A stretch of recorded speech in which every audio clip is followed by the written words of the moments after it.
Right. Do we have that good class discussion? I hope so. Fire, Trey, Ben, Tori, Vision, that kind of stuff. Let's get to reading. So there's still like their apartment and restaurant still smoldering. They're sitting in like sports chairs on the side, waiting for I guess the fire to go out completely, or maybe just the dad doesn't want to leave, or it's hard for them to move on. Where are they going to go? So we'll figure that stuff out right now. 8. You can see it in the blue down there. In the morning. So apparently they spent the whole night there. Must have been pretty cold. Still early spring, I think. Sawyer reluctantly leaves to get ready for school. Neighbors and people from my parents' church come with clothes and food, and we don't know what to do with it all. We put in the meatball truck and try to figure out where to go from here. There have been offers, but no one is able to put all 5 of us up together for more than a few nights. I guess hoarders don't tend to have a lot of friends. Wait a second. Does she have clothing on? She does. I thought she was naked at first. What happens if I do this? Is it? Nah. It's not fake news. It's not offensive. Never mind. All right.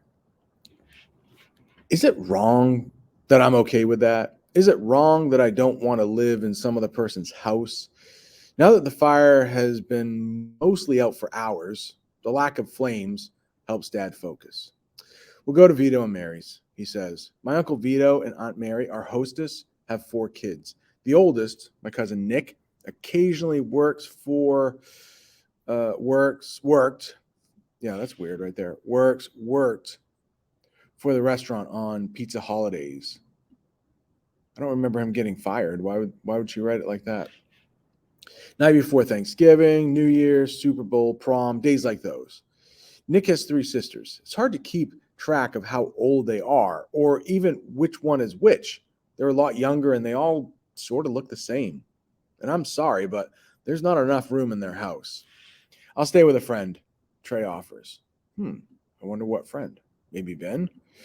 Me too, I say. Yeah, right, I have none. Rowan frowns. I'll go with Jules. We're all staying with Mary, Dad says. And it's clear that now is not the time to argue, at least for now. When it's finally clear to my dad that the firefighters aren't going to let him poke around in the still burning embers, we pack up the meatball truck and the delivery car and drive away with everything we own. We park in the elementary school parking lot across the street from Aunt Mary's house. We drag our bags of random donations inside and crash in Aunt Mary's living room while her kids are in school. When I wake up, it's 2 in the afternoon. I have a crick in my neck, and for a minute, I can't figure out where I am. Don't you hate that? When you're sleeping in a hotel or a different place, there's that moment of fear where you're like, whoa, where am I? What's going on? And then it comes back to you. And then I hear my mom and dad talking about insurance, and it all comes back to me.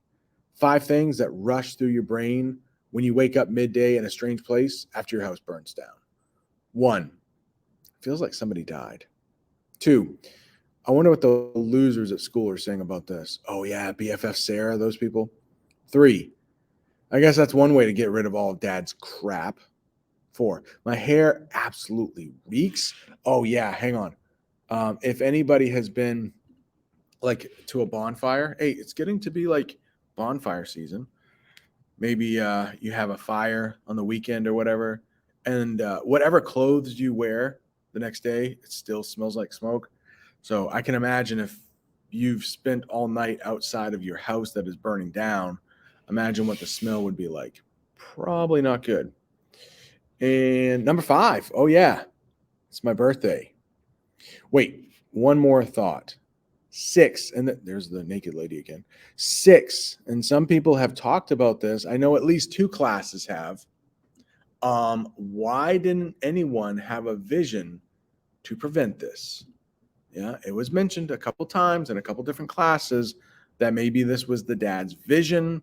I remember Lucas clearly saying we need to take a look at the dad's like demeanor now. If he's in a whole lot better mood, like if he's more aware of things now, maybe that was his vision. He couldn't stop it, and then it'll disappear. Who knows? But if you notice, the dad did seem like pretty much with it when he said, no, we're all going to Vito's and Mary's. So at least he seemed clear about that. And hey, guess what? His hoarding problem is gone, at least temporarily. Doesn't have any stuff. All right. But horrible, right? Nobody wants their house to burn down. From the reclining chair I've been sleeping in, I watch my parents talking at the kitchen table. My dad looks like he's got hit by a truck. Okay, so maybe he's not doing so well. His hair is all messed up and his face is gray leather. I don't think he slept much. Mom looks tired, but not as bad as Dad. She's always been stronger than him. I get up and venture over to them. Mom looks up and sees me. She smiles and points to a chair. You sleep okay, birthday girl? My lips try to smile, but for some stupid reason, I've overcome by the fact that in the midst of this mess, my mother remembers it's my birthday. So I do this weird, screwed up face instead. Not bad, considering a lumpy chair. I just want a shower. You've got about an hour before your cousins get home, she says. Aunt Mary has everything you'll need in the bathroom.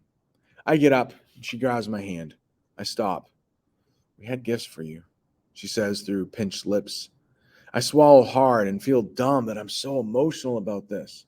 The whole house and restaurant is gone, and I feel sorry for myself because my birthday present's burned up. I don't need anything, I say. I wasn't even going to mention it. Top of 7. Oh, what a crappy birthday. I know. She squeezes my hand. We'll all go out for dinner. The 5 of us. I mean, for your birthday. I glance at my dad and he nods.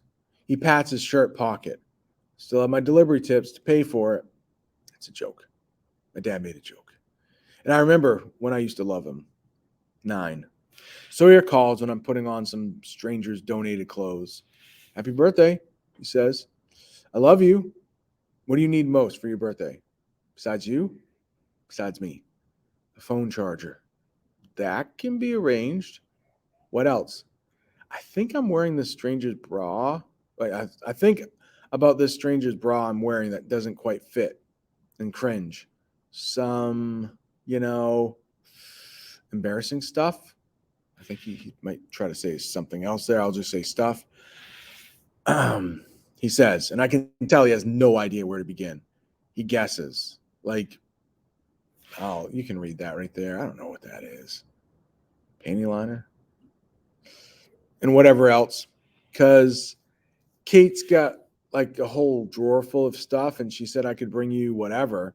Kate is Sawyer's college-age cousin, who he moved in with after his dad gave him a black eye. Oh, yeah, that's from book 2, so maybe that's why she mentioned that. We knew that. I forgot, though, that he doesn't live with his parents anymore. Thankfully, no. I think about how much it would suck to have your own house burned down on the night before your birthday and also get your period. And I realize things could be worse, like underwear. I blush. Apparently, we haven't gotten to the underwear discussion stage in our relationship. Hey, that's perfect. According to my sources, underwear is the 5-week dating anniversary. He says, "Can we go shopping today? Or are you too busy with wearing a stranger's underwear?" Yeah, he laughs. I could probably sneak out of here for a few hours, but no, there's no but there. I'll need to be home in time to do my birthday dinner, which should be a wild party. I search through Aunt Mary's bathroom cupboards. Notice that's cupboards. Cupboards. That's what we say, but I don't know if you've ever seen that word. It actually looks like cupboards, but we pronounce it cupboards. Cupboards. For a hairdryer. Can you pick me up in 30 minutes? Aren't your parents around? I don't care. I'm getting out of here for a while, and I'm leaving with you, and it's too bad if they see me. They have enough other stuff to get ridiculous about. He hesitates. I don't want to cause them any more stress. I pause. No, it's cool. I'll talk to my mom. She started to dig you a little. She is? Don't tell her I told you. I can hear the smile in his voice. Okay, well, if Trey and Rowan need to get out, they can come along if you want. I think about it for a moment. I want to be alone with Sawyer, but the bratty cousins will be home soon, and Rowan and Trey need underwear as much as I do. Yeah, I say reluctantly. I'll ask them, even though I just want to be alone with you. Me too, baby, he says. And I can hear the longing in his voice. This makes my chest hurt. But they could probably use a break too. Yeah, make it 45 minutes. We hang up.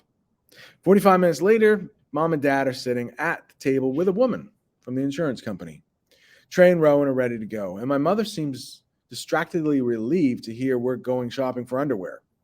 Rowan comes to the door with 2 paper sacks full of stuff from him and Kate, like fingernail clippers and tampons and hairbrushes and razors and crazy hair product and a huge bag of makeup samples from Sephora, which is a store I'd totally shop at if I gave a crap about makeup and had $1 million. Rowan squeals when she sees it. My father looks up from the kitchen table, pulled from his thoughts, and his eyes travel from Sawyer's shifting stance to Rowan's delighted expression. Mom watches Dad. Dad doesn't say anything. He turns his attention back to the insurance woman, and we're home free. Be back by 6. My mom calls after us. Don't eat any junk. I almost cry at that. I don't know why, other than it sounds so normal. All right, how are we doing on time here? 11 minutes. We could probably read a little bit more. Hopefully there are at least some people who are like, yes, let's read some more. I have had insurance. I'll tell a quick story about insurance. But my wife owned a house in Alabama, and it totally got destroyed by an F5 tornado. There are no F6s. It's the most powerful tornado. And at the time, there was somebody renting it. He got out fine, but the whole place was destroyed. In fact, the whole neighborhood was destroyed. So this happened in like late April 2011. We had to fly down. I had to take some time off from school. I missed I think 5 days of school. And we went down to Alabama. And within a couple of days, there was somebody from the insurance company that's like, wrote us a check, like a big check, because just everything was destroyed. They didn't have to have any proof or anything. It's like, can't remember what they call it. Maybe like an act of God, I think they called it. But it was just like, it was very clear that, we didn't do it to ourselves. Like, we didn't cause a tornado. The reason I say that is because I think after fires, it's not as clear cut. Like, they have to do an investigation. Did you set this fire yourself so you could just get the insurance money? So like I said, this was about as far. I don't read ahead on this book. I've never read this book, so I'm kind of reading along with you. I will preview what I'm going to read that day, just in case there are any scenes we have to skip over. There have been a couple in the past, but so I'm not sure. Like with a fire, they're sitting down with the insurance company. They may be delaying their money. Now, I can see if you have really good insurance, what they might do is like cut you a check for necessities. Like it would be a smaller check, but it would be an advance on your policy. So, hey, here's a check for, if it's a business, they might have like $1 million policy on that business and apartment. I could see like $1 million on that. And so what the insurance company might do is like, hey, here's a check for like $10,000. Like we'll get you your whole insurance once the investigation is done, but they might give them a check just to get by, get hotels, get the necessities, whatever you need. And then if it comes back as like insurance fraud, like somebody set the fire and they were trying to get the insurance money, they might have to repay that money back. But the insurance company should give them at least a little money to start off with so they can get by just day to day in case they have to rent a car, which it doesn't seem like they would, but they probably would have to rent a hotel, or maybe they could put like a month's rent down on an apartment, like a quick lease or something like that. All right, so maybe that is a good place for us to stop after that story. Let me see. I'll pull this up here. We stopped at the ATM to get money. Yeah, so their banking should be fine, right? Most of the stuff that we do today, cash. Maybe you carry a lot of cash, but I'm sure your parents would have like their money in a bank electronically. They could go to the ATM and get it. So I'm sure her parents have the same Unless the dad was like, didn't believe in banks and hoarded it, kept it in the freezer or something like that. Hey, if it's in the freezer, maybe it survived. I don't know. Probably not, though. All right. That's enough for today, I think. Yeah. We'll pick up there tomorrow. All right. See ya.